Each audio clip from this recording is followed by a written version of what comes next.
Հիմա ինչ է կատարվում, այստեղ քննիչներն են, հա, կարծես։ Ոստիկանության աշխատակիցները նրանք իրականացնում են ձերբակալման որոշման պահանջները։ Ինչ են, դուք այստեղ ձեզ են սպասում, որ ինչ-որ գործողություն իրականացնեն, հիմա ձեր ներկայացան պետք է անեն այդ ամեն ինչը։ Գործողությունը ձերբակալումն է, այդ ձերբակալումը չեմ կարծում այսքան մարդու ներկայությամբ կկատարեն այն ինչ որ դուք տեսել եք տարբեր ինտերնետային կայքերում։ Պարզապես հիմա Մարտուն Գրիգորյանի հայրն կմոտենա եւ միասին կգնան արդեն հակակոռուպցիոն կոմիտե։ Բայց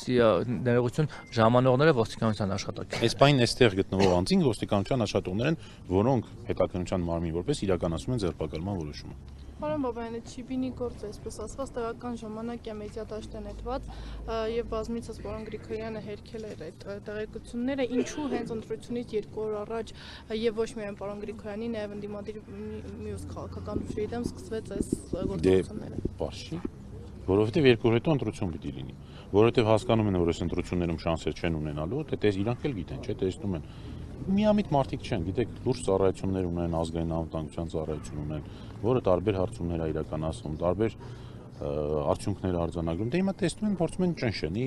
երբ չէ, Վանաձորում տենց չէր։ Այդ բոլոր տեխնացուները հերթով դրա մասին խոսում էին։ Մարտուն Գրիգորյանն ասում էր, սա ասել գիտեն, որ գալու են ձերբակալան։ Ռուբենը Մխիթարյանն ասում էր,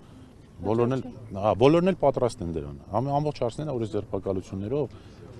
իրենք էլ գիտեն, որ ոչինչի չեն հասնելու ու այդ լկտիության աստիճանը այնտեղ է հասել, որ արդեն ընտանիքի հորն են, հորը ձերբակալման որոշում են կայացրել։ Այլ լկտիության աստիճան այստեղ է հասել։ Այսինքն նույնքան կարող են նաև իր մասով որոշում կայացնել, ուղղակի անձեռնմխելի անձը դրա համար չեն փորձել այդ մասը։ Իրանք կարծում եմ այդ անձեռնմխելիության վրա կարային ընդհանրապես թխած ունենային, բայց երևի տենց հասկացել են, որ Մարտուն Գրիգորյանին ձերբակալելով պարզ գիտեն, որ ոչինչ բանի չեն հասնելու, որոշել են տենց ընտանիքի անդամների միջոցով փորձեն ճնշել։ Շնորհակալ ենք ձեզ։